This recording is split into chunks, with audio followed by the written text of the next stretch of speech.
Here are 9 ways that you are sexually sabotaging yourself.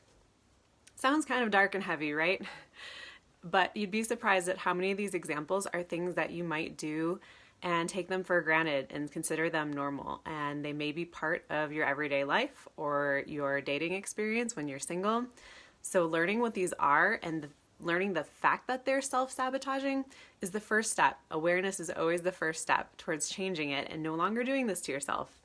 So what do I mean by sexual self-sabotage? Well, it's when you're doing something that's inauthentic or not in alignment with who you are, what your beliefs and values are, or what your needs are.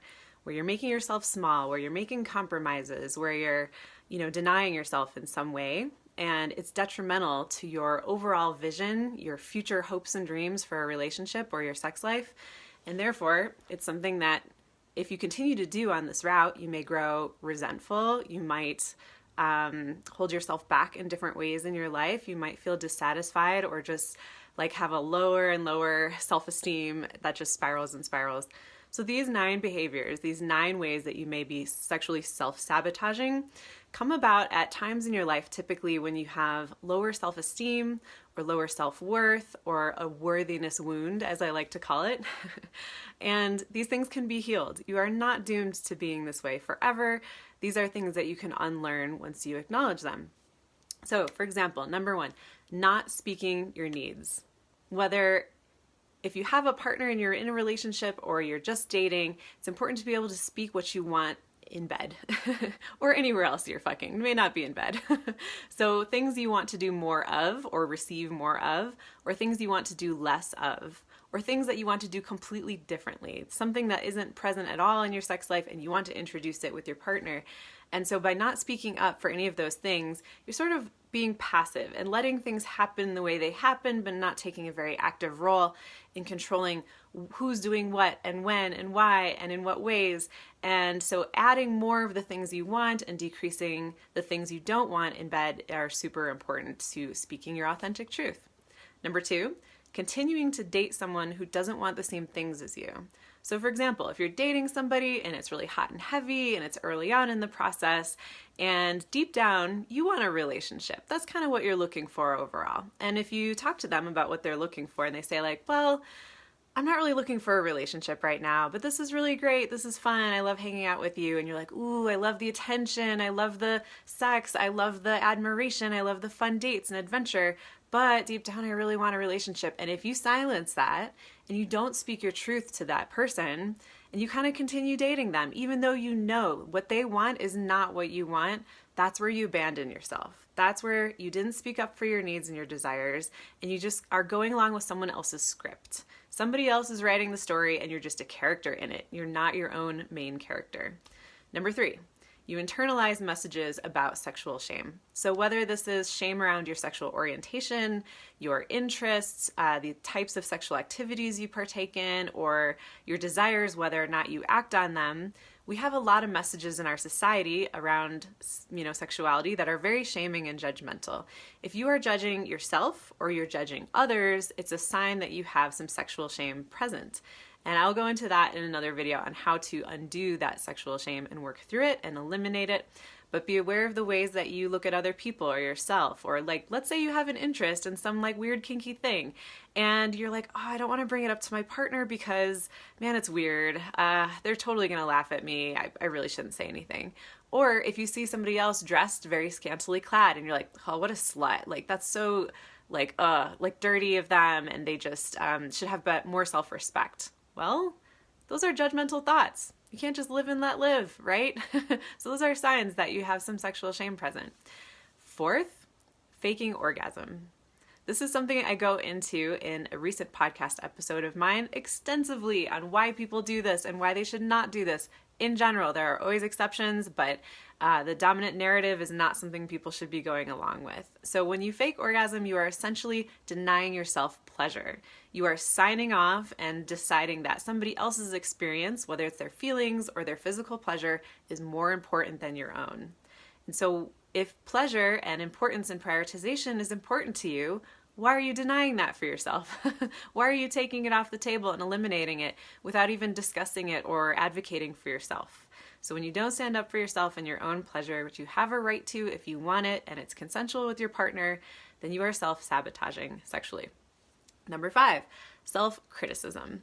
This can come in the form of body shaming, like having insecurities about different aspects of your body or your style, whether it's your erotic style or your fashion sense of style or your erotic persona, the type of person you are in bed. If you are criticizing yourself and holding yourself back from being your true self, then that is a form of sexual self-sabotage.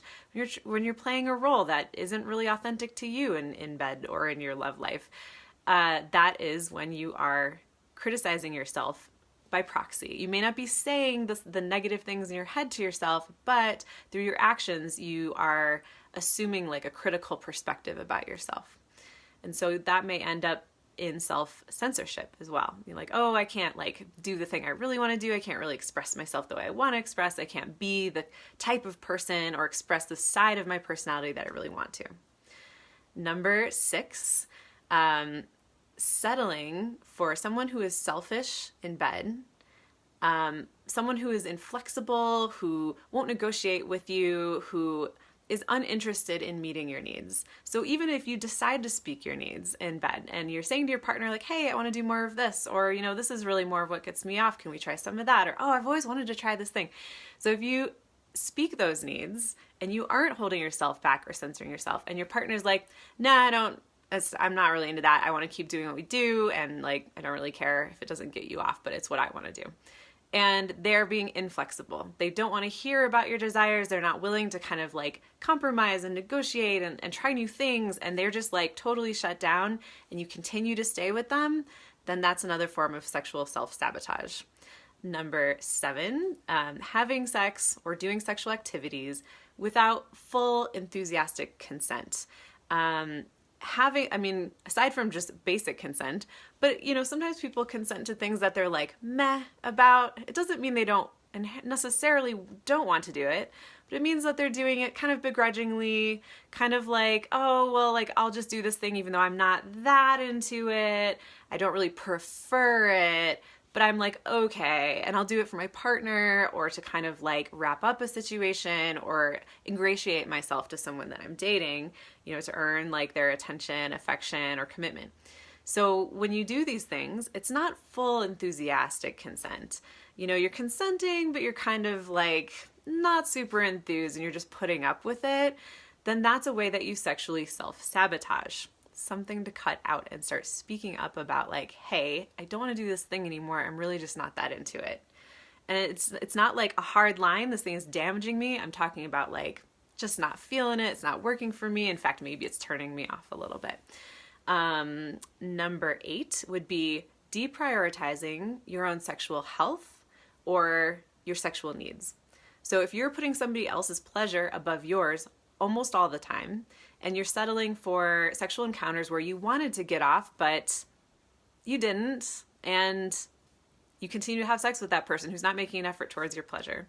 Or let's say there's something you need to work on in your sex life within yourself, whether it's a sexual health issue or a self-education issue, and you're deprioritizing it, and you're like, nah, then that's a way that you sexually self-sabotage. And number 9 would be procrastinating getting the help you need or procrastinating making changes that you need in your sex life. So for example, if you could really benefit from seeing a sex coach, for example, or going to therapy or going to a gynecologist or another medical professional, you know it would benefit you, but you're kind of putting it off. That is procrastinating something that's very important to you and something that you should be paying attention to. Or if you know there's a change you want to make in your love life and maybe reading a book or a blog or listening to someone's podcast could help you make important changes in your life and you choose not to, you put it off, you're like, yeah, I'll get to that book some other time, or like, I'll bookmark that podcast, like I'm sure it's great, but and there's some avoidance coming up and you make excuses, then that is yet another way that you sexually self-sabotage. So thank you so much. These are things that I'm going to dive way more into in the future. So check back soon and I'll talk to you all later.